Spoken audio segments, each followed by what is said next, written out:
Louvado seja nosso Senhor Jesus Cristo. Vamos abrir juntos a Bíblia em Atos dos Apóstolos, capítulo 4, versículo 23.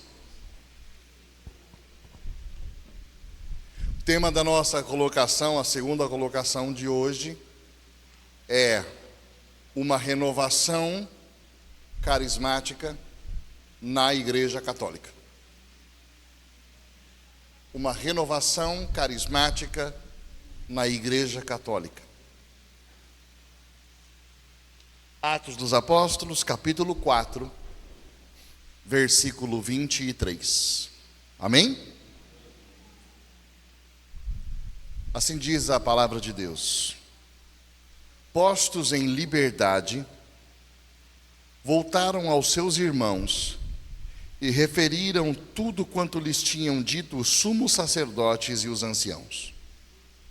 Ao ouvirem isso, levantaram unânimes a voz a Deus e disseram: Senhor, vós que fizestes o céu, a terra, o mar e tudo o que neles há, vós que pelo Espírito Santo, pela boca de nosso pai Davi, vosso servo, dissestes: porque se agitam as nações e imaginam coisas vãs. Levantaram-se os reis da terra e os príncipes se reúnem em conselho contra o Senhor e contra o seu Cristo. Pois, na verdade, se uniram nesta cidade contra o vosso santo servo Jesus, que ungistes, Herodes e Pôncio Pilatos, com as nações e com o povo de Israel, para executarem o que vossa mão e o vosso conselho predeterminaram que se fizesse. Agora, pois, Senhor, olhai para as suas ameaças e concedei aos vossos servos que com todo o desassombro anunciem a vossa palavra. Estendei a vossa mão para que se realizem curas, milagres e prodígios pelo nome de Jesus, vosso santo servo. Mal acabavam de rezar, tremeu o lugar onde estavam reunidos, e todos ficaram cheios do Espírito Santo e anunciaram com intrepidez a palavra de Deus. Amém? Eu quero partir, irmãos, desse texto, para que nós possamos falar um pouco a respeito da obra poderosa que Deus vem realizando nesses últimos 60 anos, da história recente da igreja.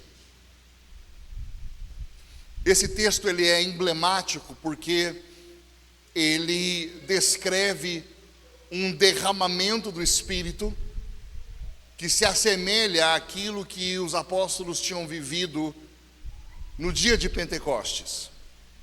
Portanto, percebam já de cara que Pentecostes não é um ato isolado, não foi pensado por Deus para dizer assim: derramei meu Espírito, derramado está. Pentecostes é uma realidade perene na vida da igreja. O Espírito Santo não apenas foi derramado, ele está sendo derramado, continuamente derramado. E isso é fato por uma questão meramente lógica até. Eu e você, e os membros da igreja, nós somos seres limitados e finitos. E o Espírito Santo é Deus eterno. Nunca nós chegaremos num momento da nossa vida que nós diremos assim: já recebi tudo aquilo que o Espírito Santo tem para dar. Porque nós somos finitos e Ele é eterno e infinito. Nunca chegará um momento que você vai dizer: já recebi o suficiente. Há sempre mais do Espírito Santo, há sempre mais da sua presença, há sempre mais do seu poder. Mais. E nunca chegará um momento que a Santa Igreja dirá: já temos o suficiente a respeito da experiência de Pentecostes. Não, o Espírito Santo se derramou e continua a derramar-se. Nos dias do Messias, essa foi a profecia que o próprio Jesus leu na sinagoga de Nazaré. O Espírito do Senhor repousa sobre mim, porque Ele me ungiu e Ele me consagrou para declarar o ano do perdão. Nós estamos nos dias de Jesus de Nazaré. Nós estamos nesses que são os últimos, nos dias do Messias. E os dias do Messias são os dias do derramamento do Espírito Santo. Então eu preciso dizer para você que Pentecostes é hoje. Hoje é dia de Pentecostes. Hoje é dia do derramamento. Hoje é dia de ficar cheio do Espírito Santo. E percebam, os irmãos, que na primeira grande dificuldade que surge logo após a comunidade nascida em Jerusalém, quando Pedro e João realizam no nome de Jesus uma cura, o coxo que estava sentado na porta formosa, que lhe estende a mão a Pedro e a João, como estenderia a mão a qualquer pessoa que estivesse passando por ali. É interessante isso e é profético para a sua comunidade. Pedro e João estavam subindo e entrando pela porta formosa. Aquele homem estendia a sua mão para qualquer pessoa que estivesse fazendo a mesma coisa, entrando no templo. E ele não distinguiu Pedro e João de qualquer outra pessoa. Ele estendeu a mão e falou: me dá uma esmola. Quem olha para aquele homem e não dá a ele o que ele pede, mas o que ele realmente precisa, é Pedro e João. Nós, irmãos queridos, não somos chamados a dar aquilo que o povo acha que quer e precisa. Nós somos chamados a dizer a eles: não tenho ouro e nem prata, mas o que tenho eu te dou, em nome de Jesus, o Nazareno, levanta e anda. O povo vai pedir entretenimento, o povo vai pedir shows, o povo vai pedir uma série de pirotecnias, de coisas que agradam. Ai, por favor, traga, nós queremos, sabe, mais oração, assim, sabe, para a gente se sentir bem, para a gente se sentir gostoso, sabe, mais, nós estamos precisando disso. É você que não entrega aquilo que as pessoas simplesmente pedem quando estendem a mão. É você que tem a consciência do chamado e entrega o carisma que Deus colocou na sua mão. É isso que você ministra, o carisma, o Espírito que foi derramado no seu coração. É isso que você ministra. Pois isso fizeram Pedro e João. Aquele homem é curado, entra com os dois pulando, saltando, louvando a Deus. Por causa disso e do testemunho de Jesus, eles são presos, apanham, depois eles são liberados. E aí é o trecho que nós lemos. Eles voltam, relatam para a igreja: olha, estão mandando a gente calar a boca. E aí o que eles fazem? Agora, pois, Senhor, olhai para essas ameaças e concedei aos vossos servos que com intrepidez anunciem a palavra de Deus. Mal acabaram eles de orar, tremeu o lugar onde eles estavam, assim como havia tremido no dia de Pentecostes, e ficaram todos cheios do Espírito Santo e anunciavam com intrepidez a palavra de Deus. Perceba então que o que nós temos aqui em Atos capítulo 4 é uma renovação da experiência carismática de Pentecostes. Nós temos uma renovação carismática narrada aqui em Atos capítulo 4. Irmãos, no dia 19 de maio de 1975, 19 de maio de 75, era uma segunda-feira, segunda-feira da oitava de Pentecostes. No dia 18, havia sido celebração de Pentecostes, e na praça de São Pedro, o Papa Paulo VI presidiu a missa para milhares de pessoas.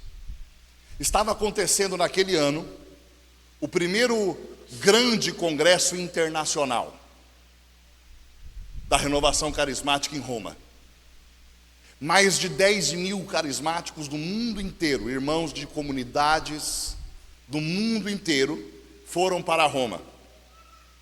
Eles participaram, ao longo daquela semana, tiveram atividades nas catacumbas de São Calixto.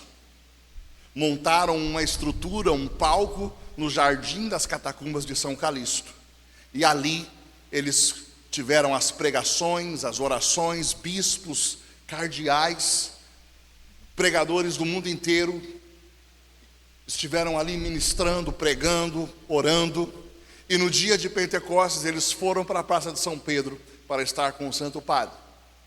Na segunda-feira, o encerramento, o Papa Paulo VI concedeu a um cardeal por nome Leon Joseph Suenens que ele presidisse a missa para os que vieram para o Congresso da Renovação na Basílica de São Pedro. Ora, quem era esse cardeal? Esse cardeal era o arcebispo primaz da Bélgica, o arcebispo da arquidiocese de Bruxelas-Malines. Esse homem foi simplesmente um dos 4 moderadores do Concílio Vaticano II. Haviam 4 moderadores. Os irmãos que organizavam as discussões, organizavam os temas, preparavam as equipes. O cardeal Suenens era um dos 4, ou seja, um dos principais responsáveis. Houve várias discussões a respeito dos temas diversos. Uma das discussões que foi levantada durante o Concílio Vaticano II, um cardeal, o sobrenome dele era Fiori, levantou um questionamento quando se começou a falar de carismas. E o cardeal falou assim: olha, esse negócio de carismas era algo próprio da igreja primitiva. Os carismas existiam para ajudar naquela época na difusão do evangelho. Mas uma vez que a igreja já se institucionalizou, não há mais necessidade de nós esperarmos essas manifestações. E o cardeal Suenens levantou a voz e disse: não, os carismas são para hoje. Deus continua manifestando os seus carismas. Cardeal Suenens, naquele então, nem sonhava que Deus responderia àquela fala dele com um grande mover sobre toda a igreja. Nós estamos falando dos anos 62, 63, 64, 65. Bem nos inícios. Acontece que nesses anos, 1962, mais ou menos, 61, 62, havia um jovem que nasceu em Nova York. O nome dele era Steve Clark. Esse jovem, durante a universidade, ele começou a participar de círculos de oração, grupos de estudo bíblico, e ele teve uma primeira experiência que mexeu com o coração dele em relação à fé. Não era muito religioso e começou a ter uma vida mais engajada. Os jovens do grupo falaram assim: olha, nós vamos na Semana Santa para o México para fazer missões. É algo muito comum nos Estados Unidos. Algumas paróquias organizam missões e vão para o México para fazer missão durante a Semana Santa. E Steve Clark foi. Quando ele chegou no México, ele viu um negocinho chamado Cursilho de Cristandade. E ele participou de um cursilho de cristandade. O cursilho de cristandade, meus amados irmãos, é um movimento que surgiu entre os anos 30 e 40, de modo especial na Espanha, na diocese de Mallorca. Como que surgiu esse movimento? Todos eles pertenciam a um outro movimento chamado Ação Católica. A Ação Católica surge na virada do século XIX para o século XX como uma resposta às questões sociais que estavam aflorando naquela época. Nós estamos falando da época de Karl Marx. Nós estamos falando da época de Engels, nós estamos falando da época da Revolução Trabalhista, da Revolução Estudantil. Nós estamos falando de um momento de grande efervescência na Europa das questões sociais. E surge um movimento chamado Ação Francesa. E muitos católicos começam a se sentir atraídos para esses movimentos sociais de luta pela classe operária, de luta pelas questões sociais, contra a exploração do trabalhador e esse monte de coisa. A igreja começa a responder o anseio das questões sociais por meio de um movimento chamado Ação Católica. E a Ação Católica, inspirada na Itália também, se movimentando na França, começa a falar para que os batizados, os católicos batizados, tenham uma firmeza da sua fé e atuem na sociedade. Para dar força a todo esse movimento, o Papa Leão XIII escreve uma encíclica chamada Rerum Novarum. E essa encíclica é a primeira da igreja que vai tratar das questões sociais. Então, é o primeiro grande movimento que começa a falar que os leigos têm algum lugar na igreja. Que até então, tirando as confrarias, tirando as ordens terceiras, as congregações marianas, que eram os meios dos leigos participarem, a igreja era basicamente o trabalho de bispos e de padres e de religiosos e de religiosas. Não havia muito lugar. O negócio do leigo era esquentar o banco. E ponto. E responder et cum spiritu tuo. Era isso que nós fazíamos. Ok? Era isso que nós fazíamos. A Ação Católica começa a dizer, não, nós precisamos que o leigo tome seu lugar na sociedade. Nós precisamos que eles sejam cheios de Deus e tomem seu lugar. Muito bem, os jovens da Ação Católica Espanhola tiveram uma ideia. Nós vamos organizar, logo depois de toda a perseguição que aconteceu na Espanha, a fé havia sofrido muitos mártires. Eles falaram, nós vamos organizar uma grande peregrinação ao santuário de Santiago de Compostela.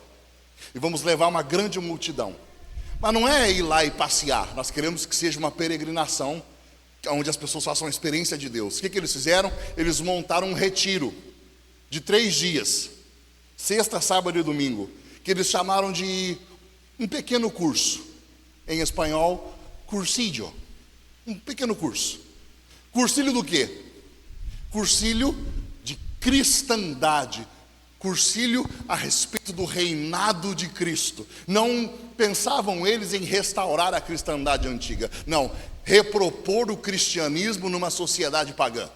Numa sociedade que já se chamava pós-cristã.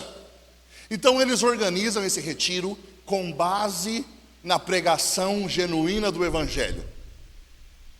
Sentido profundo, qual é o sentido da vida? Por que Deus colocou você no mundo? Por que Deus colocou seu irmão no mundo? Por que Ele mandou o filho dele? Por que Jesus morreu na cruz? Por que Jesus ressuscitou? A pregação do querigma, a pregação do evangelho tal qual. E eles começaram a ministrar isso para os jovens, para que os jovens pudessem se preparar para ir para a peregrinação. Sabe o que aconteceu? Os jovens começaram a fazer uma experiência profunda de conversão. Conversões e conversões e conversões e conversões, e aquilo que era para ser apenas um cursilho da Ação Católica foi se tornando um movimento. E eles começaram a espalhar esse cursilho pelo mundo.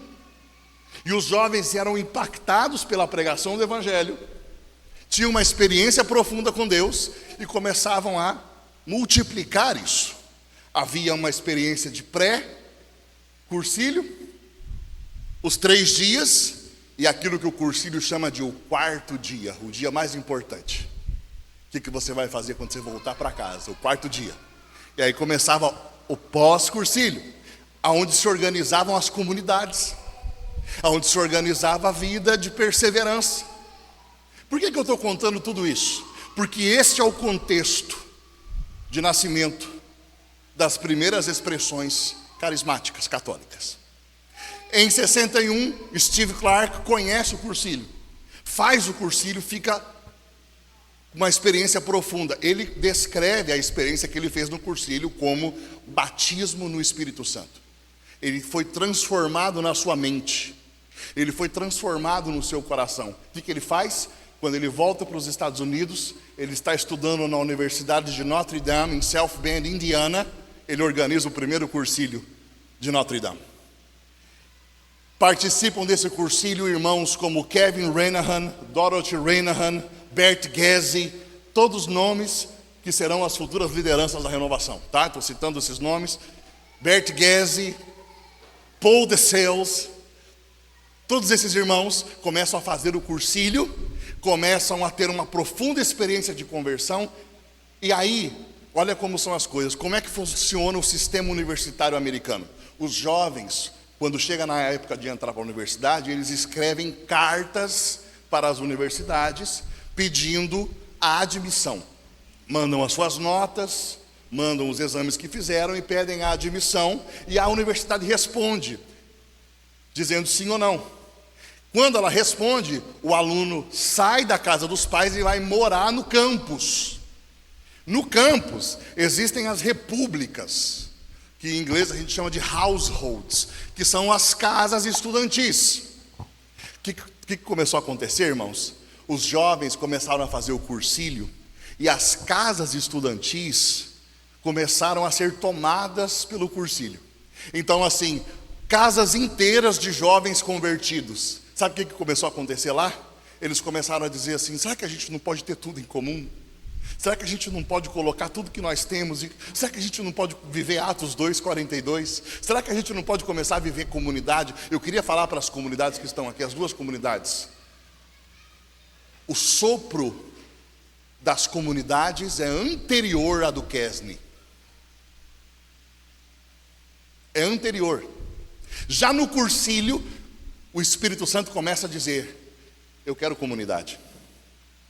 Eu quero comunidade. Eu quero comunidade. Esse era o que já ardia no coração dos irmãos em South Bend. O que acontece? Em 65, organiza-se um novo cursilho, e um jovem de família irlandesa, por nome Ralph Martin, participa desse cursilho. Ele havia perdido a fé durante os anos da universidade, ele era estudante de filosofia, e era apaixonado por um autor chamado Nietzsche, um filósofo que pregava, ensinava o niquilismo, né? O desespero total. E Ralph era adepto disso. Havia perdido já a sua fé. Um jovem da casa estudantil falou: Ralph, você tem que ir fazer o cursilho. Ralph falou: não vou, não quero. Minha família é católica, não aguento isso aí não quero isso aí. Imagina 3 dias aguentando isso aí, não vou aguentar esse cântico na minha cabeça não. E o amigo dele começou a chorar. Ralph, você tem que fazer. E aí o Ralph ficou tão constrangido com o choro do amigo, falou assim: para, eu vou. Faz isso não. Foi. Durante o cursilho, o Ralph começou a dizer: de repente eu vi que Jesus não era mais um personagem, ele era uma pessoa. E ele estava andando naquele salão. Ele estava vivo.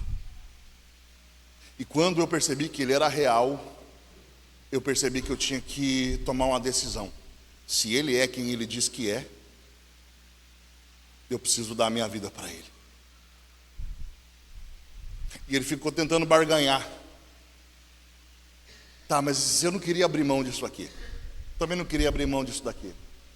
Tudo bem, o senhor existe, mas... E ele ficou ali naquela luta até que a realidade do senhorio se fez clara. Se ele é o Senhor, eu preciso entregar tudo. E no domingo, na capela, ele fez uma experiência que ele também descreve como sendo o batismo no Espírito Santo. Semanas depois do cursilho, o Ralph está rezando no seu quarto e ele experimenta uma oração muito estranha, que depois ele descobriu ser a oração em línguas. E quando aquilo acontece, ele fala: meu Deus, eu acho que eu estou ficando meio louco. Vamos dar uma segurada nisso daqui.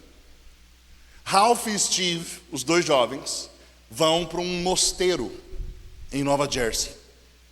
E lá no mosteiro eles ficam a semana inteira lendo os documentos do Concílio Vaticano II, lendo Atos dos Apóstolos e buscando algo de Deus, e os dois sentem o desejo de abandonar tudo para poder pregar o Evangelho.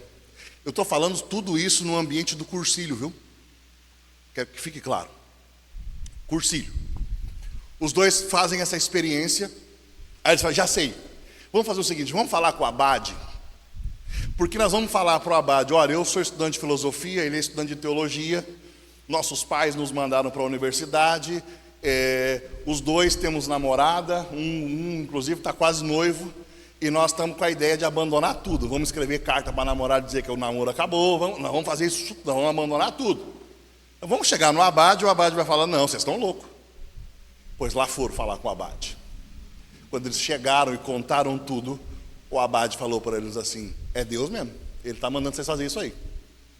Aí eles tomaram um baque, falaram, vamos embora. Escreveram os dois juntos as cartas para suas namoradas, terminando dizendo, nós vamos entregar a vida a Deus. No ano de 66, esses jovens estavam andando pelos Estados Unidos, pregando cursilhos de cristandade, e havia surgido uma experiência do cursilho que eles chamavam de final de semana de Antioquia, porque Antioquia na Síria foi um dos primeiros lugares onde houve um grande avivamento. Então no final de semana de Antioquia, Ralph e Steve saíam e pregavam os cursilhos, essas experiências, e numa dessas conversas de campus, de universitários, um amigo deu para os dois um livro chamado A Cruz e o Punhal. Esse livro conta a história de um pastor da Assembleia de Deus por nome David Wilkerson. A história de David Wilkerson é mais ou menos o seguinte, ele era um pastor assembleiano do interior dos Estados Unidos, que um dia sente um desejo no seu coração. Deus fala para ele, eu quero que você me dê mais tempo para oração. E ele tinha o costume de gastar 2 horas à noite para assistir o telejornal, para saber o que está acontecendo no mundo. E ele sentiu assim, olha, então eu vou fazer o seguinte, eu vou rezar, se alguém chegar aqui na minha casa, olhar para essa minha TV e falar que quer comprar essa TV, eu vou entender da parte de Deus que eu tenho que entregar essas 2 horas para oração. A gente fala isso hoje, parece um absurdo, ninguém vai entrar na sua casa e dizer, nossa, você tem uma TV, eu vou comprar. Mas naquela época, a TV era um artigo de luxo, quase ninguém tinha. Então, foi exatamente o que aconteceu. Uma pessoa entrou na casa do David, olhou para a TV e falou assim, quanto você quer nessa TV? Ele falou, não, é sua, pode levar. E ele começa a entregar aquelas 2 horas, todas as noites, para buscar a Deus em oração. Um dia, ele está em oração e ele começa a se sentir muito distraído com o jornal que estava em cima da mesa dele. E ele está rezando e o olho dele vai para o jornal e ele, ai, desculpa, Senhor. Olha para o jornal, fica... Até que ele, Senhor, vamos dar uma pausa aqui, deixa eu ver o que está no jornal. E quando ele começa a ler a notícia da capa, o Espírito Santo fala, era eu que estava mandando você ler, rapaz, lê isso aí. O que tinha na capa? Uma foto de jovens delinquentes do Brooklyn, que estavam sendo julgados e seriam presos. 2 gangues rivais estavam lutando pelo controle da região no Brooklyn. E quando ele viu aqueles jovens, o Espírito Santo falou para ele, eu quero que você vá até lá e pregue para eles. Não deu outra. Ele entrou no carro, pegou a Bíblia, um pouquinho de roupa e dirigiu até Nova York. Ele chegou no dia do julgamento. Enquanto o juiz presidia, o júri, os advogados falavam, David Wilkerson entrou pela porta com uma Bíblia na mão, gritando, eu vim pregar o evangelho para esses jovens. O que aconteceu? Ele estava atrapalhando a corte, então ele foi preso. Ele foi preso. E os jovens foram presos também. Depois de alguns dias, liberaram o pastor louco. E ele saiu todo arrependido e falou, Senhor, o Senhor me perdoa. eu estraguei tudo. O senhor me mandou aqui, eu não consegui pregar, ainda fui preso. E agora? O Espírito Santo falou para ele: entra no teu carro. Ele entrou. E agora? Dirija. E ele pegou, tirou e saiu. E agora? O Espírito Santo falou para ele: vire à direita. Ele virou. E agora? Continue. E agora, Senhor? Vire à esquerda. Virou. E foi orientando, até que chegou um momento que o Espírito falou: encosta o carro. E ele encostou o carro e ficou esperando. E agora? Espere. De repente ele viu na esquerda dele uma porta toda pichada. E essa porta se abriu. E ele reconheceu um dos jovens. Ele saiu do carro e entrou porta dentro. Quando ele entrou, os caras já começaram a gritar: quem é esse cara? E já iam para cima dele, quando um dos líderes falou: não, ele não, esse aí é dos nossos, foi preso conosco. E porque ele foi preso, deixaram que ele entrasse. E aí ele contou a história: eu estava orando na minha casa, eu vi a foto de vocês, e o Senhor me mandou vir aqui para anunciar o Evangelho. E eles começaram a ouvir o David Wilkerson, e ele começou a falar a respeito de Jesus, a respeito da sua morte, a respeito da sua ressurreição. E enquanto David Wilkerson ainda falava, os jovens começaram a ser batizados no Espírito Santo e começaram a falar em línguas. E aí ele falou: agora, que sabe o que nós vamos fazer? Nós vamos atrás da gangue rival. Cara, eles vão matar a gente. Eu falei: não, nós vamos montar um palco, nós vamos juntar as duas gangues. O que aconteceu? Ele fez isso, juntou, pregou o Evangelho, e as duas gangues começaram a se abraçar, pedindo perdão uns aos outros, e o Espírito Santo se derramou, e ali começou uma obra poderosa. Esse livro, chamado A Cruz e o Punhal, era um rastilho de pólvora naquela época. Ralph e Steve começaram a ler aquele livro. Junto com esse livro, leram um outro chamado Eles Falam em Outras Línguas, de um jornalista chamado John Sherrill. A história de John Sherrill é simples. Ele era um jornalista ateu que falou assim: eu vou entrar nesses serviços, dessas orações dos pentecostais e desse povo carismático, para fazer um estudo sobre esse negócio aí de línguas. E vou conversar e vou desmascarar esse pessoal. Vou arrebentar com eles. O que aconteceu? Que quando ele estava numa dessas orações, o Espírito Santo veio e ele começou a falar em línguas. Então ele escreveu um livro dizendo: eles falam em outras línguas. Então esses livros começaram a andar na mão das lideranças dos grupos estudantis do cursilho. Ralph e Steve levavam os livros e compartilhavam com as pessoas que eles tinham confiança. Um dia eles foram pregar um final de semana de Antioquia, Antioch Weekend, em Pittsburgh, em North Hills. E lá estavam 3 professores que eram amigos dele: Ralph Kiefer, William Story e Patrick Bourgeois. 3 professores de uma universidade chamada Universidade de Duquesne e do Espírito Santo. Esses 3 professores participaram daquele retiro, ganharam o livro, leram o livro, e o coração deles ficou apertadíssimo. Eles disseram assim: como é possível que esse homem escute o Espírito Santo desse jeito? E o Espírito Santo diga para ele: faz isso, ele faz. Vai para lá, ele vai. Para, ele para. Ele é guiado pelo Espírito Santo. Como é que isso é possível? Como é que nós, sendo católicos, não estamos experimentando isso? Isso não é possível. E eles estavam lendo os documentos do Concílio Vaticano II, eles liam Lumen Gentium, no número 12, falando que Deus dá os dons hierárquicos e os dons carismáticos para a igreja, para todos os batizados, que eles também poderiam se mover desse modo, e o coração deles foi ficando inquieto, eles não sabiam mais o que fazer. Então, em dezembro, perto do Natal, eles procuraram um pastor episcopal que dava aula de vez em quando na Universidade Católica. O nome dele era William Lewis. E disseram para ele assim: olha, nós estamos lendo esse livro aqui é do povo de vocês aí, e nós queremos entender isso aqui.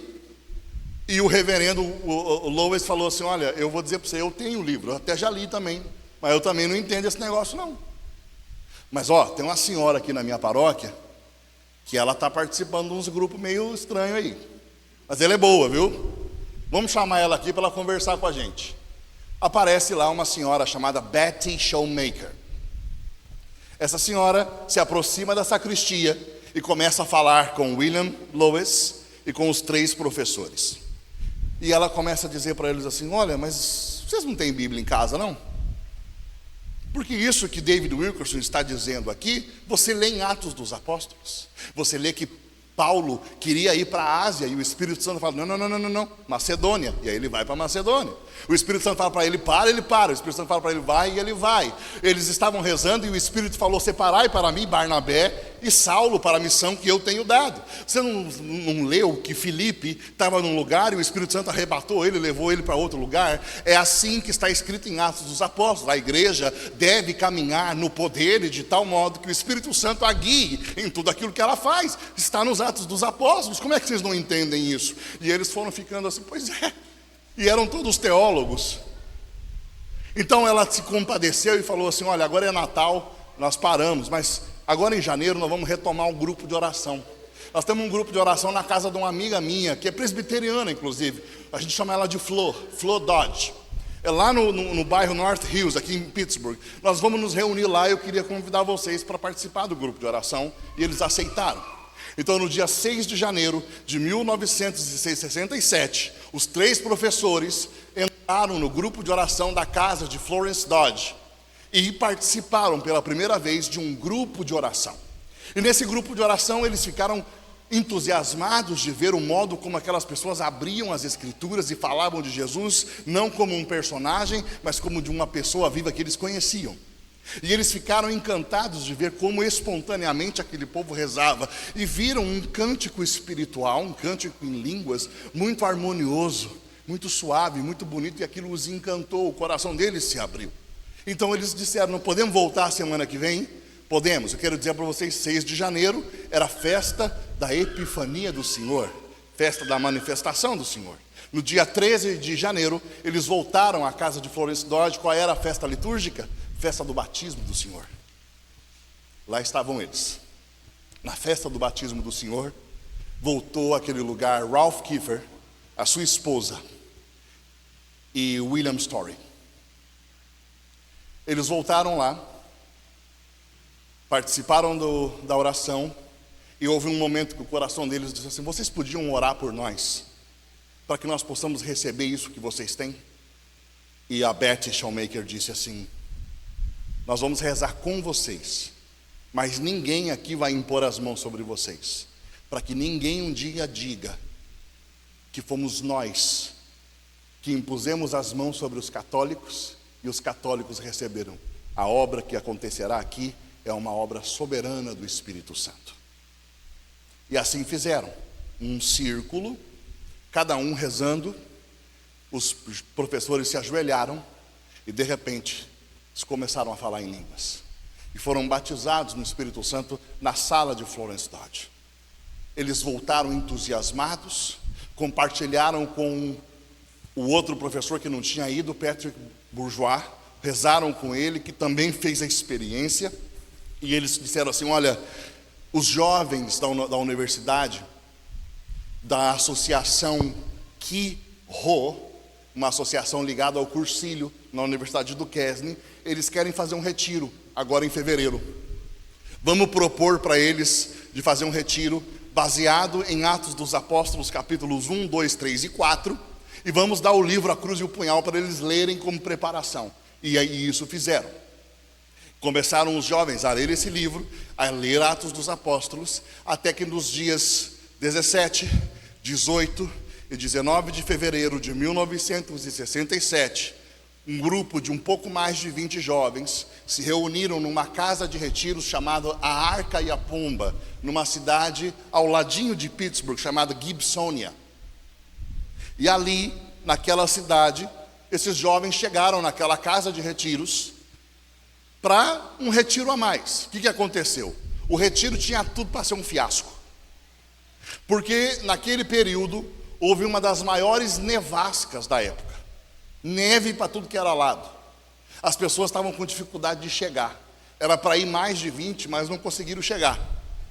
Para ajudar, a calefação da casa quebrou. E como tinha muita neve e muito frio, congelou tudo, não tinha água. Então não tinha água na casa, muita neve, ou seja, o retiro estava um fiasco. Humanamente falando, fiasco total. Mas lá estão eles. Começam as partilhas, as pregações, os professores dão seu testemunho, chamam Betty Shoemaker e Florence Dodge para dar um pequeno testemunho da experiência delas com Jesus. Eles partilham.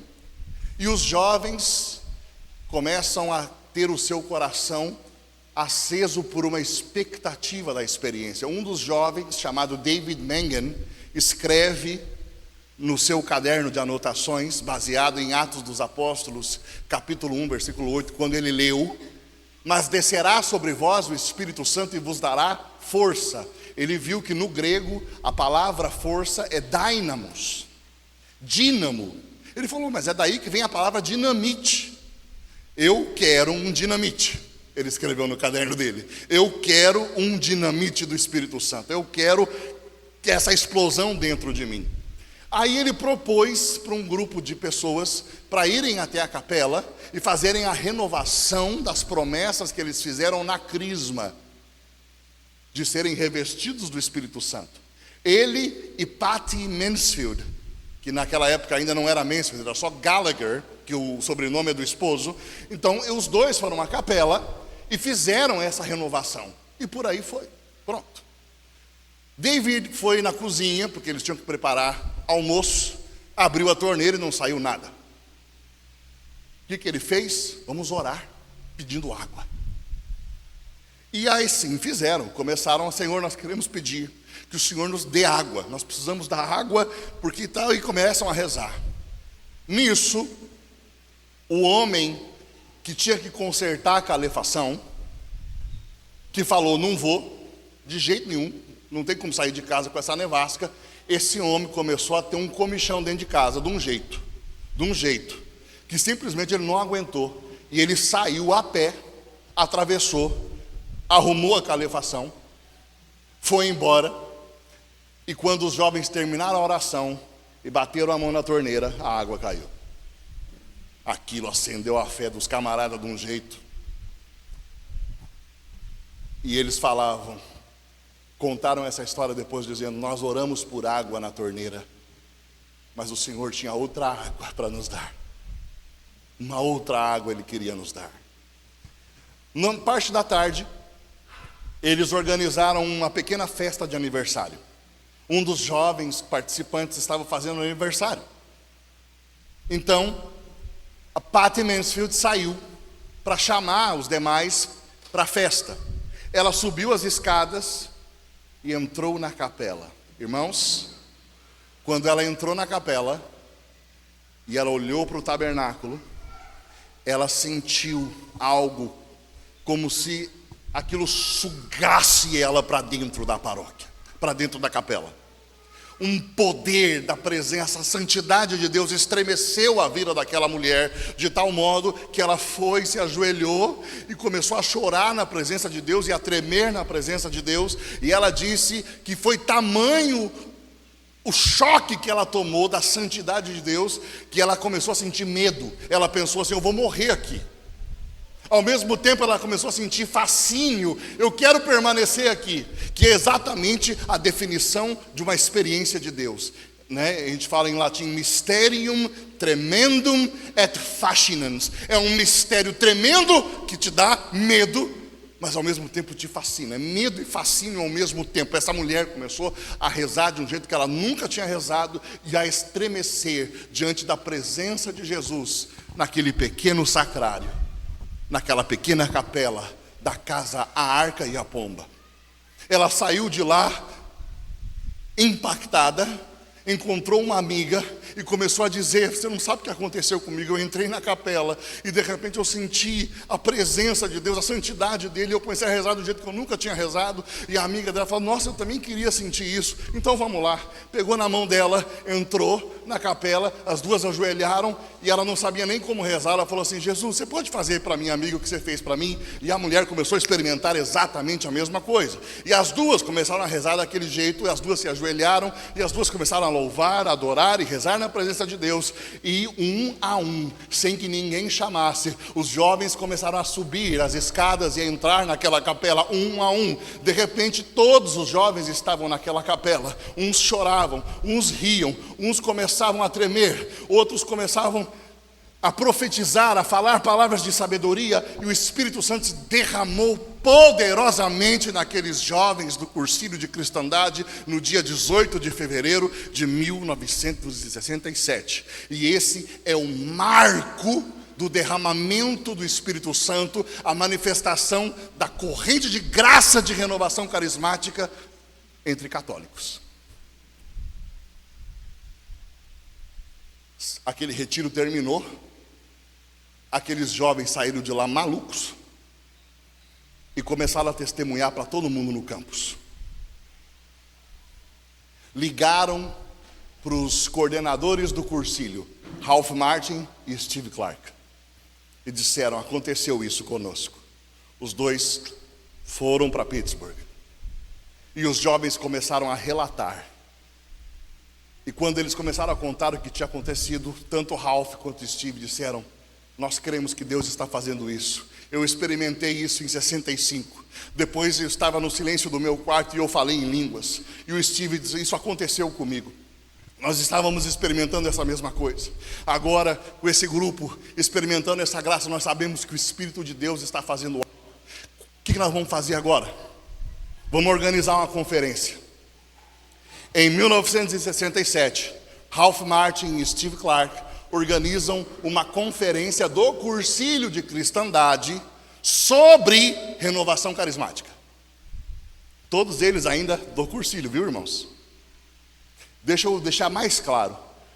Em 18 de fevereiro de 67, não nasceu nenhuma realidade eclesial. Em 18 de fevereiro de 67, houve uma manifestação da corrente de graça de renovação num grupo do cursilho. Isso foi o que aconteceu. Vamos lá. Manifestou-se o Espírito de Deus. O cursilho organizou em 67 um congresso em South Bend, Indiana, na universidade, sobre renovação carismática. E o que aconteceu foi que o congresso foi um estrondo. Veio gente do Canadá, gente de outros campos universitários, e foi uma coisa tremenda. Ralph e Steve começaram a pregar aquela experiência, até que um dia, depois de um final de semana, eles voltaram para a universidade, e quando eles foram tentar entrar na sala deles, onde eles faziam o trabalho pastoral, a chave não funcionava. Olharam para dentro e viram que as coisas deles não estavam mais lá. Eles tinham sido expulsos do trabalho pastoral, e o cursilho tinha convidado eles a se retirarem, porque aquilo que eles estavam fazendo não era mais cursilho, era outra coisa. Então eles ficaram desempregados e começaram a fazer outras coisas, até que um dia um padre chamou eles para Michigan, para uma universidade lá, para trabalhar lá. E lá foram Ralph Martin e Steve Clark. Encontraram mais dois jovens, Gary e Jim Kavner. E esses 4 jovens começaram um grupo de oração. E começaram um grupo de oração numa sala. De repente a sala ficou pequena, foram para uma maior. De repente foram para um auditório, ficou pequeno. Tiveram que ir para o ginásio. E ali eles começaram a primeira realidade eclesial nascida da corrente de graça de renovação carismática na Igreja Católica, que foi uma comunidade. A comunidade Word of God, comunidade Palavra de Deus. Então eu sei que muitas vezes se diz no Brasil que as comunidades nasceram da renovação. Talvez isso seja verdade em muitos países, mas não é o que aconteceu lá. Lá aconteceu o contrário, a renovação nasceu das comunidades. A renovação nasceu das comunidades. Nasceu a comunidade Palavra de Deus. Os irmãos de Notre Dame, em 69, começaram a comunidade Povo de Louvor. E uma outra comunidade chamada Casa da Verdade, ou casa verdadeira, true house. E estas 3 comunidades, as lideranças dessas 3 comunidades, irmãos, começaram a organizar as conferências anuais. Em Ann Arbor, eles criaram um escritório para ajudar as comunidades que estavam iniciando. E em South Bend, um outro escritório para organizar as conferências. Criou-se uma revista chamada Nova Aliança. E os irmãos começaram a preparar essas conferências, até que as 3 comunidades existentes juntaram as suas equipes e criaram o primeiro serviço de renovação carismática católica. Aqui, em 1970, surge as estruturas de um movimento de renovação carismática católica, a partir das comunidades existentes. Em 1971, aparece lá em Ann Arbor um padre. Ele se chamou assim. Ele falou: olha, meu nome é Padre Michel Daubois. Eu vim da Bélgica. Eu soube da comunidade de vocês e queria ficar aqui um tempo. Eles disseram: o senhor é muito bem-vindo. E ele ficou uma semana convivendo com os jovens da comunidade, participando das orações, atendendo confissões, conversando, comendo com eles, estando com eles. Uma semana depois, ele chamou o Ralph, chamou o Steve e falou para eles: eu queria pedir perdão para vocês, porque eu menti. Eu não sou o Padre Michel Daubois. Eu sou o cardeal Leon Joseph Suenens. Eu sou o primaz da Bélgica. Eu sou o arcebispo de Bruxelas e Malines. Eu fui um dos 4 moderadores do Concílio Vaticano II. Por toda a minha vida, eu procurei o mover do Espírito Santo, até que cheguei aqui em Ann Arbor e conheci vocês e descobri que tudo aquilo que eu procurava está acontecendo no meio de vocês. O lema episcopal da minha vida é: no Espírito Santo. O que eu posso fazer por vocês? Aqueles jovens tomaram um baque e disseram: a primeira coisa que nós vamos fazer, nós vamos gravar o senhor. O senhor vai dar o senhor vai dar uma entrevista para nós. E ele falou: eu aceito. E aí saiu uma revista inteira com uma entrevista onde o cardeal Suenens fala maravilhas sobre a renovação nascente. Aquela revista vai para o mundo inteiro. Os bispos começam a receber aquilo no mundo inteiro. E ele fala: tá, e o que eu posso fazer por vocês? Não sei. O cardeal mantém o contato com eles. Em 73, o cardeal leva as lideranças dessas comunidades para Grottaferrata, onde estava o Papa Paulo VI. E eles se encontram pela primeira vez com o Santo Padre, que recebe cada um deles, abraça cada um deles e os encoraja a continuar. Em 75, eles organizam o Congresso Internacional em Roma, que é onde eu comecei. Depois que o cardeal Suenens presidiu a missa essa que emocionou os participantes, porque eles estavam na Basílica de São Pedro. O cardeal Suenens estava presidindo no altar-mor, que normalmente só o Papa usa, mas o Papa concedeu ao cardeal que assim fizesse. E naquela basílica ouviam-se os cantos gregorianos, Kyrie, Glória, Credo, e ao mesmo tempo ouviam-se os cânticos em línguas. E as pessoas se emocionavam de ver a tradição viva da igreja e a experiência do Espírito harmonicamente coexistindo dentro da basílica, onde estão os restos mortais de Pedro o apóstolo. De repente, no final da missa, ouve-se um barulho. É o Papa Paulo VI entrando na basílica. Ele entra carregado, como era na época, numa cadeira, e os carismáticos começam a aplaudir, os flashes começam a sair, e eles começam a cantar: aleluia, aleluia, aleluia,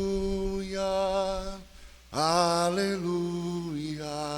E aquele cântico toma a basílica, e o vigário de Cristo sobe, vai até o altar-mor, abraça o cardeal Swenens, levanta a mão dele, pega o microfone e faz o primeiro discurso público de um papa sobre a renovação carismática. E uma das coisas que ele diz para a renovação é: vocês são uma chance para a igreja. Vocês são uma oportunidade para a igreja.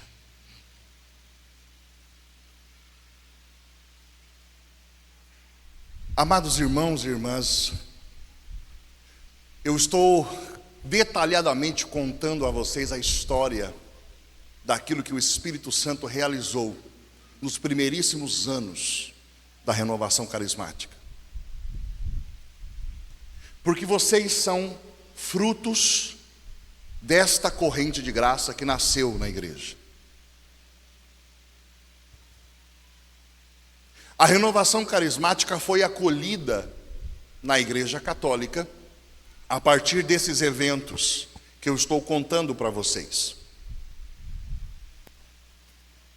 Mas a renovação carismática é um sopro espiritual anterior ao que aconteceu conosco. Renovação carismática é o nome técnico que se dá à acolhida de alguns pressupostos do pentecostalismo nas igrejas históricas. Quais são as igrejas históricas, Fernando? A Igreja Católica, a Igreja Ortodoxa e as primeiras igrejas que surgiram do cisma da Reforma: luteranos, anglicanos, episcopais, presbiterianos, batistas, metodistas, menonitas. Todos os que surgiram logo nos inícios são chamados de igrejas históricas. Em 1906, quando surgiu aquilo que nós conhecemos hoje como movimento pentecostal, surgiu na cidade de Los Angeles, numa casa que ficava na rua Azusa, casa número 312, aonde um homem negro, cego de um olho, chamado William Seymour, começou a se reunir e começou a pregar sobre batismo no Espírito Santo, de acordo com a doutrina de John Wesley, a doutrina metodista, o movimento de santidade. Ele começou a falar que havia um revestimento de poder para a santidade, e ele começou a pregar isso à luz daquilo que Deus tinha feito em 1904 no país de Gales, um grande avivamento que tomou o país inteiro. À luz do que havia acontecido em 1901, quando o Papa Leão XIII consagrou o século ao Espírito Santo, e em Topeka, no Kansas, uma mulher por nome Agnes Osman começa a falar em línguas, no exato momento que Leão XIII consagrou o século ao Espírito. À luz de todos esses fatos, William Seymour começou a pregar naquela casa, e o Espírito Santo começou a se derramar naquele lugar de tal modo que as pessoas começaram a falar em línguas, começou a ter profecias, curas, milagres, e as pessoas eram de modo tão poderoso tocadas por Deus, que a uma quadra da casa aconteciam sinais e maravilhas da parte de Deus. Ora, estes irmãos pentecostais, protestantes, estavam vivendo uma experiência, e essa experiência, obviamente, ela vinha misturada com a teologia que lhes era própria. As igrejas históricas todas rechaçaram o movimento pentecostal. Disseram: nós não queremos envolvimento com isso. Não havia compatibilidade. Mas muitos que se aproximaram fizeram a experiência, e quando faziam a experiência e queriam manter, eles eram expulsos. Então começaram a surgir diversas igrejas que eram de pessoas que eram expulsas das suas igrejas anteriores e abriam novas. Assim surgiram as Assembleias de Deus, assim surgiram tantas as outras. Foram surgindo assim. Até que em 1959, um reverendo episcopal chamado Dennis Bennett fez a experiência de batismo no Espírito Santo, e ele falou: o que eu estou experimentando aqui é compatível com a nossa tradição, não tem por que eu sair. E em 1960 ele compartilhou com a paróquia dele, episcopal, que ele tinha feito uma experiência de batismo no Espírito Santo. 1/3 da paróquia falou: estamos contigo. 2/3 ficaram indignados e falaram assim: nós não queremos o senhor mais aqui não. Procuraram o bispo episcopal para que ele saísse dali. E o bispo não sabia o que fazer, conversou com outro bispo lá de Seattle, e o bispo de Seattle falou assim: eu sei o que fazer. Tem uma paróquia aqui, nossa, chamada Paróquia São Lucas, vai quebrar, a paróquia vai declarar bancarrota. Pega o Denis, manda ele para lá, ele vai ficar tão atolado de trabalho que acabou o homem. Aí ele para de encher a nossa paciência, vai para lá, vamos encher ele de trabalho e acabou. Foi o que fizeram. O que aconteceu, vocês já podem imaginar. Quando Dennis Bennett chegou naquela paróquia e ele começou a pregar e orar pelas pessoas pelo batismo do Espírito Santo, aquela paróquia foi reacendida pelo poder de Deus, de tal modo que se tornou um dos maiores centros carismáticos da época. Eu estou falando da década de 1960. Depois disso, porque ele era um episcopal, e ele falou: eu não quero sair, outros irmãos começaram a dizer: eu também sou de uma igreja histórica, e isso que eu estou experimentando não tem problema nenhum, pelo contrário. E aí começaram a se posicionar, e começaram a fazer da renovação carismática objeto de estudo e reflexão teológica. Até que isso também chega na igreja católica. Ora, então, o que eu estou querendo dizer aos irmãos? O que é a renovação carismática? Repito agora: renovação carismática, irmãos, é a acolhida de alguns pressupostos do pentecostalismo que fazem parte do patrimônio da igreja. Deixa eu ser ainda mais claro, para não ficar dúvida. Quando nós falamos de acolher a renovação carismática, nós falamos de modo especial, sobretudo duas coisas. Em primeiro lugar, a experiência fundante que os pentecostais estavam vivendo, e que os irmãos das igrejas históricas começaram a viver, e que os católicos começaram a viver, e disseram: isso daqui é da nossa tradição, é uma experiência chamada batismo no Espírito Santo. Aquilo que os pentecostais estavam chamando de batismo com o Espírito Santo, havia uma série de confusões próprias da teologia deles, mas os católicos começaram a dizer: olha, essa experiência onde o Espírito vem e enche e muda a mentalidade das pessoas, isso é completamente condizente com o nosso magistério e com a nossa tradição. E isso é o que está escrito no rito de iniciação cristã de adultos. Isso aqui é o que precisa acontecer para que uma pessoa possa sair do catecumenato e começar o processo de purificação e iluminação. Ela tem que demonstrar frutos de uma pessoa que foi transformada na sua mentalidade. O batismo no Espírito Santo, ainda que os pentecostais digam que o sinal é falar em línguas, não necessariamente conduz as pessoas à questão das línguas. O que é um batizado no Espírito Santo? É uma pessoa que, pelo toque do Espírito Santo, foi transformada na sua mentalidade e teve uma experiência profunda de conversão, e que passou a ser reorientada. Agora o sentido da vida dela é o senhorio de Jesus. Essa é uma pessoa batizada no Espírito Santo. Pode ser que ela trema, estribucha, caia, repouse no Espírito, fale em línguas, coisa linda. Pode ser que nada disso aconteça, coisa linda. O que importa a transformação da mente, a transformação do coração, um novo sentido, uma entrega completa ao senhorio de Jesus. Alguns, como foi o meu caso, quando experimentam o batismo do Espírito Santo, começam a falar em línguas. Outros, como foi o caso do Padre Jonas, quando recebeu a imposição das mãos, não sente absolutamente nada. Mas depois, deita e não consegue dormir. Abre a Bíblia e começa a ler. E a Bíblia começa a saltar das páginas e entrar no coração de uma maneira que nunca tinha acontecido. E no outro dia, mesmo sem ter dormido, ele acorda e olha para o mundo, e é como se o mundo tivesse sido pintado de novo, e ele é uma nova criatura.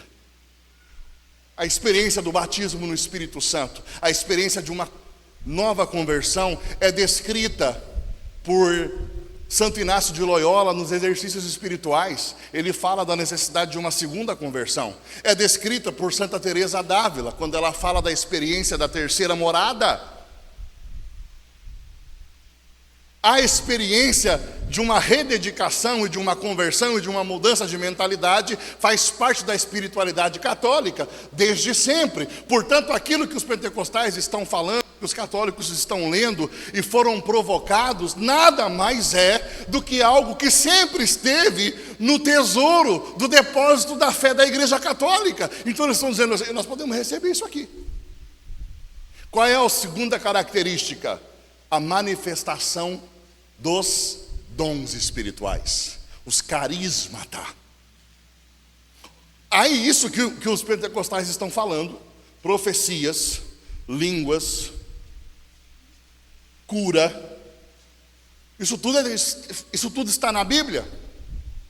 Isso tudo está presente na tradição viva da igreja.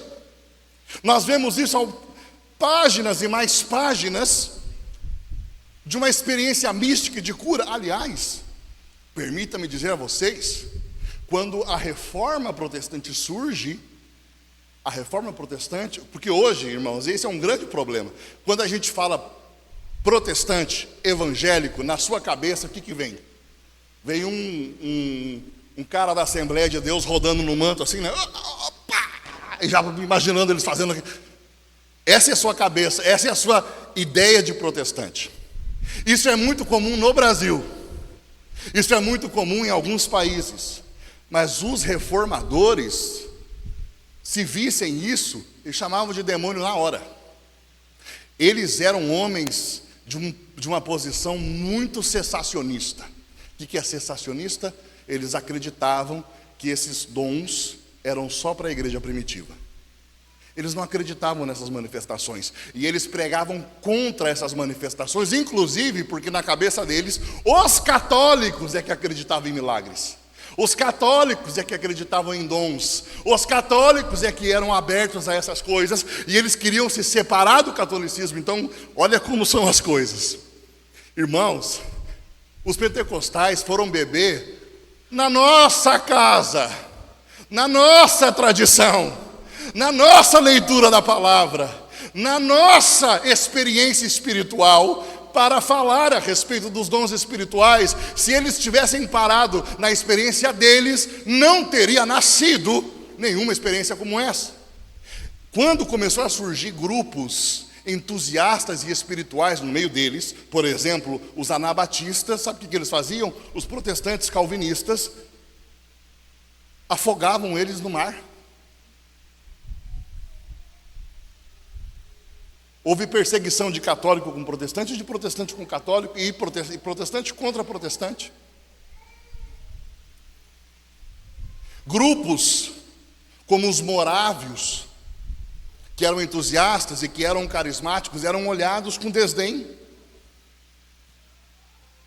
É na igreja anglicana, que tem elementos de catolicismo, que há uma abertura, que vai surgir um movimento de santidade, que aí vai caminhar para poder surgir um movimento pentecostal. E nós olhamos, e algumas pessoas olham e falam assim: tá vendo, vocês são uma infiltração protestante na igreja católica. Não, querido, é o contrário. É o contrário. Eles, ao se tornarem pentecostais, estão fazendo um primeiro caminho de retorno, porque isso é nosso. é muito nosso. É muito nosso. Os dons espirituais, portanto, irmãos, são uma marca profunda. Se você é carismático, a experiência fundante do seu carisma é o batismo no Espírito Santo. Se você entendeu, diga amém. Se você é carismático, nascido da renovação, da corrente de graça que Deus está soprando, os dons espirituais precisam fluir na sua comunidade, amém? Essa é uma realidade importante. Agora tem algumas coisas que surgem, que nascem disso, que talvez incomodem alguns. Mas eu não vim aqui para agradar. Deixei 6 crianças em casa, esposa, não vim passear.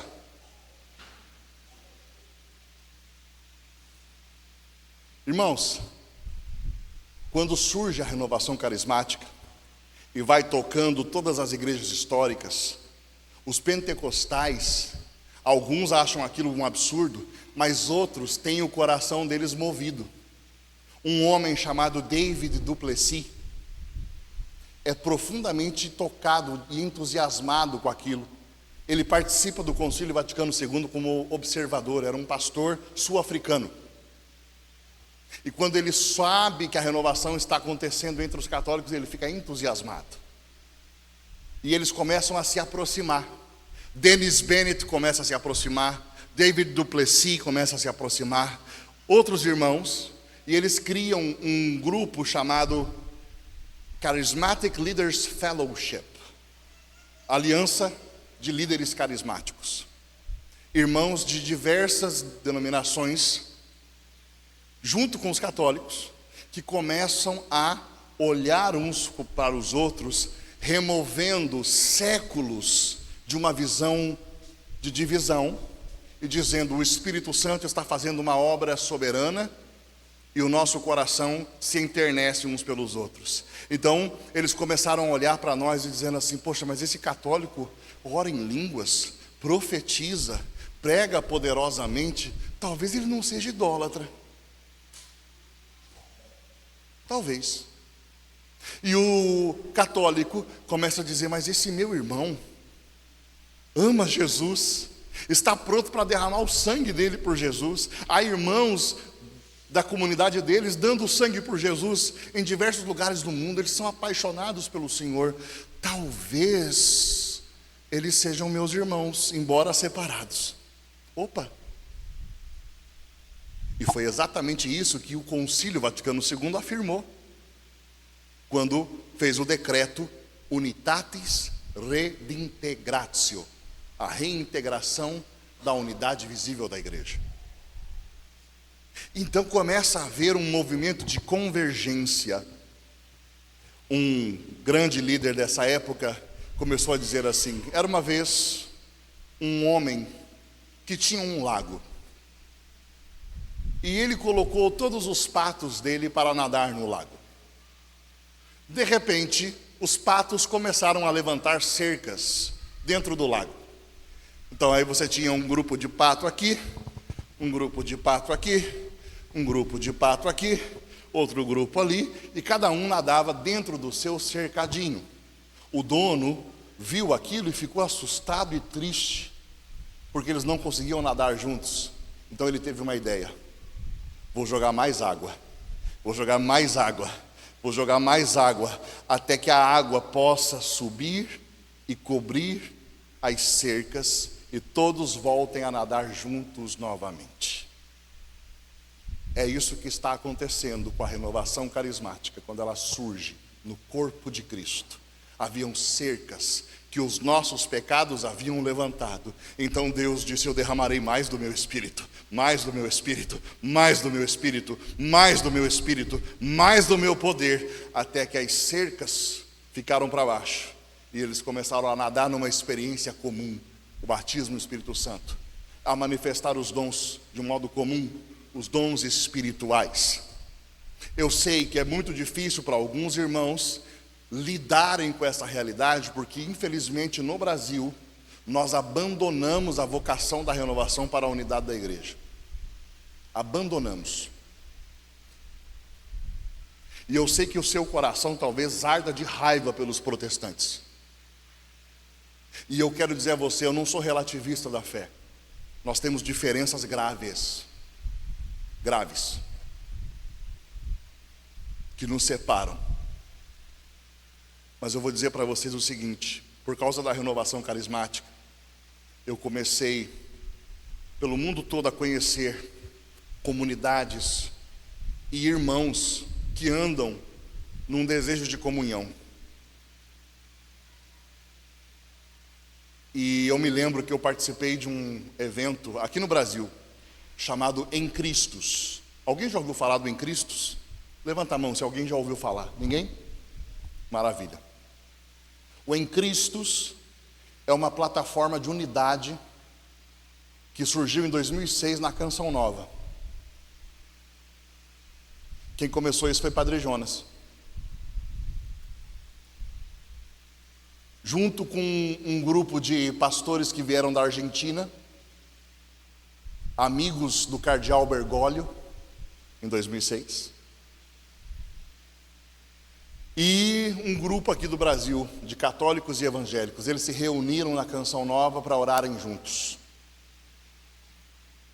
E dizer, vamos nos reunir de quando em quando, para buscar Deus juntos em oração. E eles começaram a fazer isso desde 2006.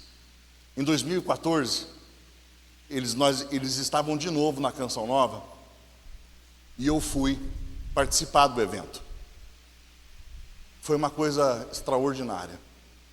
Eu cheguei naquele auditório, e estava acontecendo um momento de louvor, e eu olhava e eu não sabia distinguir quem era católico e quem era evangélico. E eu fui tomado de uma emoção tão grande que eu comecei a chorar. E eu vi o Padre Douglas Pinheiro. Vocês conhecem o Padre Douglas Pinheiro? O Padre Douglas Pinheiro, aqui, no microfone. Do lado dele, um irmão chamado Bené Gomes, um dos ministros de louvor evangélico mais conhecidos do Brasil, naquela época, de um ministério chamado Koinonia. E os dois estavam um do lado do outro. Eu conheci os dois. E eles estavam cantando assim: ao único que é digno de receber a honra e a glória, a força e o poder, ao Rei eterno e imortal, invisível, mas real, a Ele ministramos o louvor. Coroamos a Ti, ó Rei Jesus. E eu fui ouvindo aquilo, e o meu coração foi se enchendo de uma alegria. E aqueles irmãos iam se abraçando, iam adorando a Deus. E de repente o que eu senti no meu coração era como se Deus falasse assim: sabe aquele pai que os filhos cresceram, se casaram e foram embora, mas aí chega o Natal e todos eles vêm comer na casa do papai? E aí todo mundo senta na mesa e o pai fica olhando e diz: nossa, como é gostoso ter todos os meus filhos de volta. Era assim que eu estava vendo. O pai estava muito feliz, porque ele estava vendo todos os filhos dele ali. E a alegria do Senhor era a força daquele louvor. Aquilo encheu meu coração.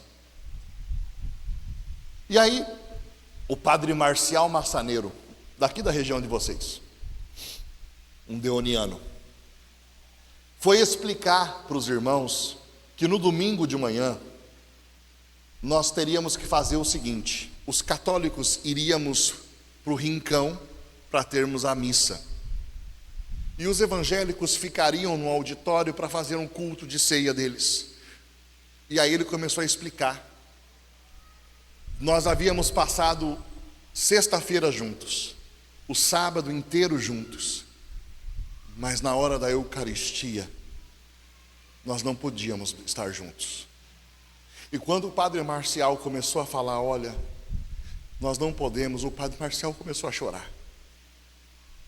Sabe por quê? Porque quando você começa a abrir o coração, você não suporta a ideia de que aquele seu irmão não possa participar do mesmo altar que você. Então aquele ódio que você nutre contra o protestante, sabe o que vira? Vira lágrima, dizendo: oh Jesus, perdoa nossos pecados, que sejamos um para que o mundo creia. Une a tua igreja, derrama do teu Espírito, abre os nossos corações uns para com os outros, de modo que a gente possa voltar a participar do mesmo altar, da mesma Eucaristia. E o padre começou a chorar, e nós todos começamos a chorar no salão, e começamos a nos abraçar. E aí houve um momento dos pastores virem abraçar os padres abraçaram os pastores, nós começamos a nos abraçar, e começamos a chorar pelo derramamento do Espírito Santo, dizendo: Senhor, derrama o teu Espírito para curar as feridas da divisão por causa dos nossos pecados. Me perdoem dizer isso, mas a renovação nasceu para isso. E nós abandonamos esse caminho. Abandonamos esse caminho. O Senhor está nos cobrando isso. O Papa Francisco falou abertamente sobre isso. Mas entra por um ouvido e sai pelo outro. Fazemos de conta que não é conosco. O Papa Francisco falou abertamente que ele queria que as expressões nascidas da corrente de graça pudessem abençoar uns aos outros. A graça é multiforme. Graça multiforme, de tal modo que o carisma da sua comunidade abençoe meu grupo de oração, que meu grupo de oração abençoe a sua comunidade. Eu estou aqui hoje e eu não sou membro de uma comunidade de vida e aliança, eu sou um coordenador de grupo de oração da Renovação Carismática Católica da Diocese de Ponta Grossa. E eu estou aqui hoje pregando para os meus irmãos de duas comunidades de vida e aliança carismática. Que bom que talvez um dom que o Senhor colocou no meu coração eu possa compartilhar com os irmãos das comunidades. E que maravilhoso que as comunidades possam ministrar o seu carisma dentro das nossas realidades de grupos de oração. O Papa Francisco profetizou e pediu que nós tivéssemos essa abertura, e é triste que entre por um ouvido e saia pelo outro.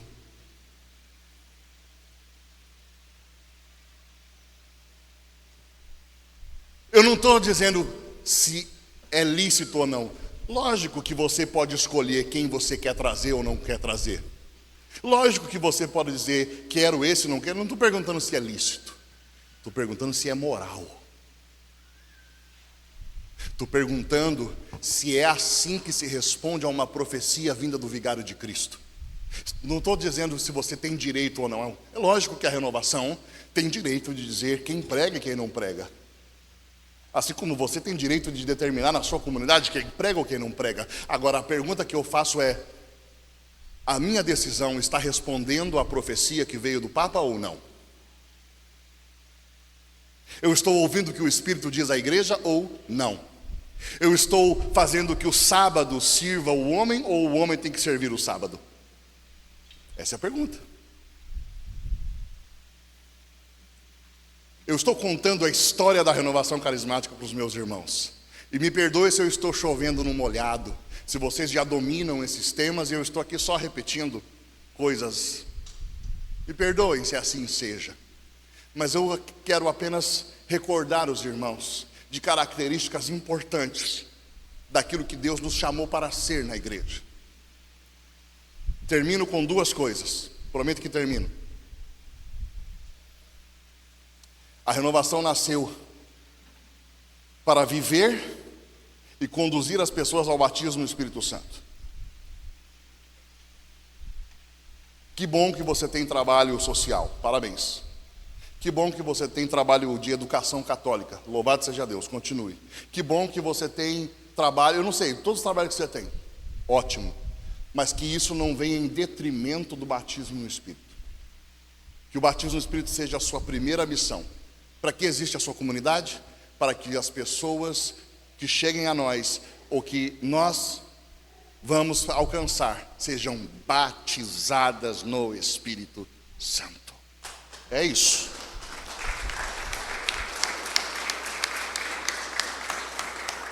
Segundo, os carismas. Que a sua comunidade seja revestida do poder de Deus.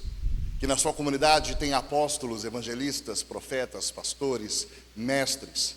Não entre em crise com relação a o que eu sou, viu? Isso não é o mais importante. Pode ser que você tenha vários desses ministérios e um deles sobressai mais. E aí, você, isso aqui, mas eu posso fazer outras coisas também. Louvado seja Deus.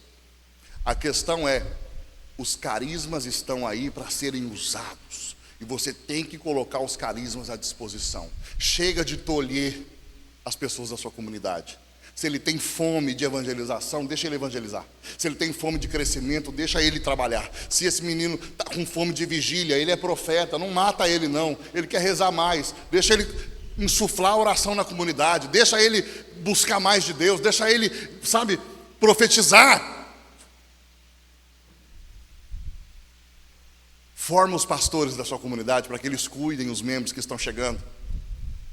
Se o irmão tem dom de ensino, deixa o irmão ensinar, dá espaço para o irmão ensinar, abençoa ele, ajuda o irmão da sua comunidade que tem o dom de ensino para que ele possa aprender mais, para que ele possa frequentar os lugares onde ele possa aprender mais, que ele vá aos congressos onde ele vai aprender mais, que ele leia boa literatura, que ele possa ir se alimentando para poder abençoar a sua comunidade. Chega de tolher os carismas, chega de contristar o Espírito Santo.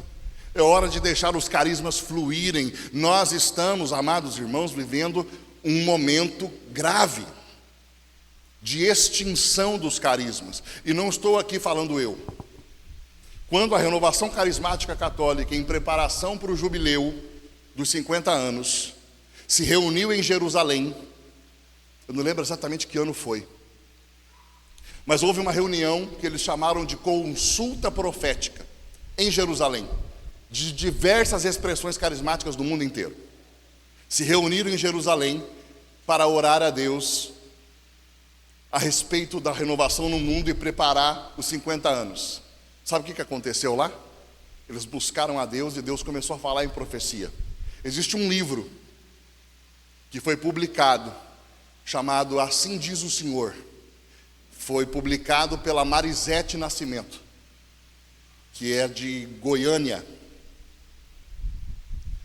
Ela escreveu um sumário da consulta profética. Eles foram buscar a Deus, sabe o que Deus falou para eles? Arrependei-vos.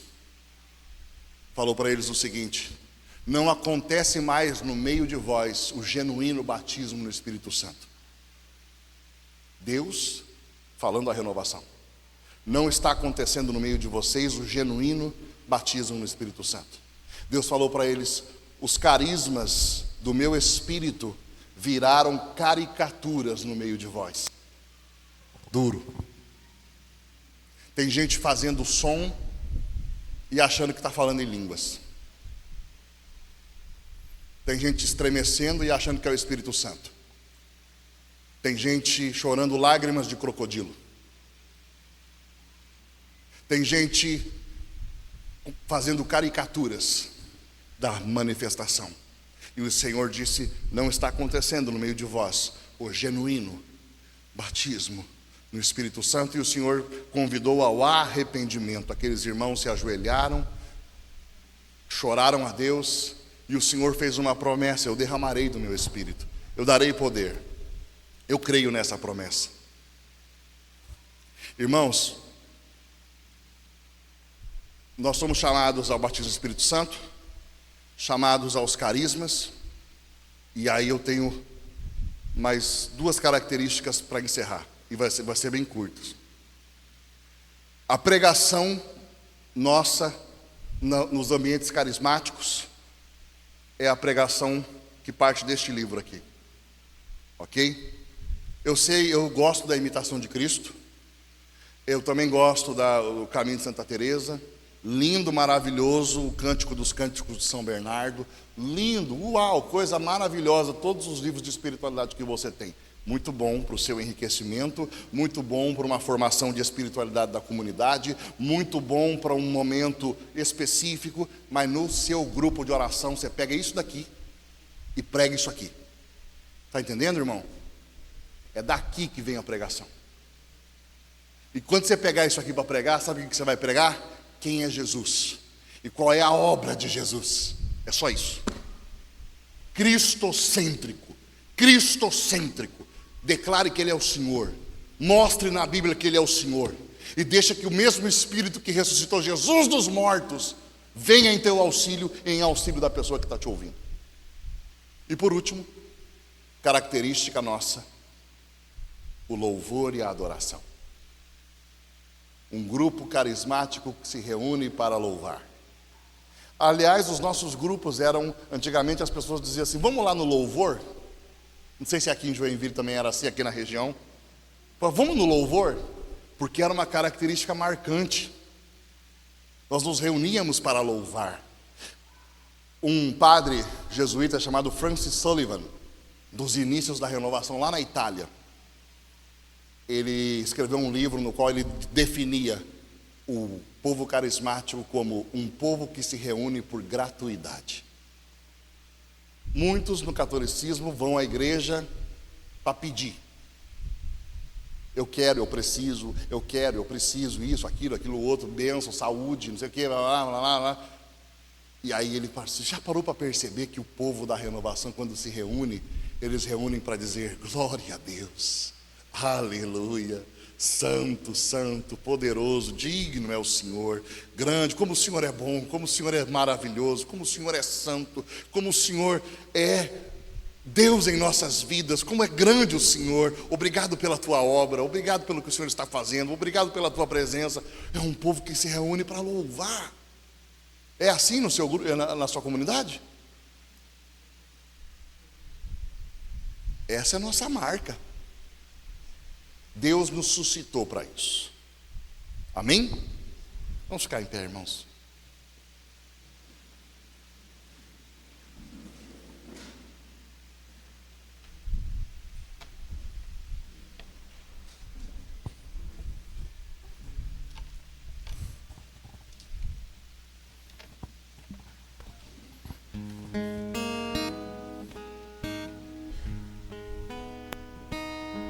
Senhor, nós estamos fazendo memória da Tua obra, porque ao fazer memória nós reafirmamos a nossa identidade. Ao fazer memória nós reafirmamos quem somos. Não existe avivamento sem memória. Nós queremos voltar ao primeiro amor e voltar às primeiras obras. Nós estamos ouvindo de Ti, Senhor, a exortação que fizeste a Éfeso. Tenho, porém, contra ti, que arrefeceste no teu primeiro amor. Volta para as tuas primeiras obras. Hoje nós queremos pedir, Senhor, sopra do teu Espírito sobre nós e realiza nas nossas comunidades uma renovação dos carismas. Nós queremos viver uma renovação carismática. Nossas comunidades precisam de uma renovação carismática.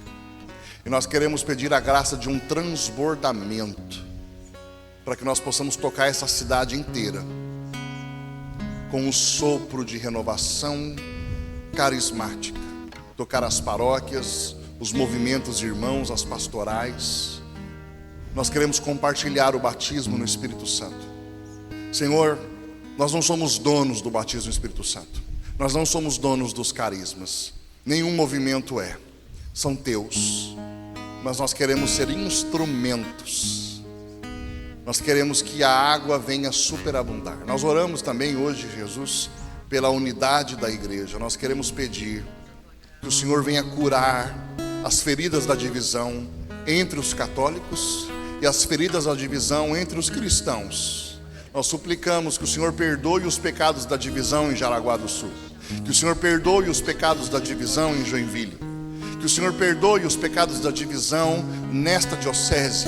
Nós queremos suplicar que o Senhor derrame mais do seu Espírito e que o Senhor gere uma grande comunhão, que nós possamos viver uma diversidade reconciliada, a fim de que um dia nós possamos ver todos debaixo do mesmo pastor, do teu vigário na terra, que possamos estar todos no mesmo altar, comungando do teu corpo, do teu sangue, da tua alma e da tua divindade, Senhor.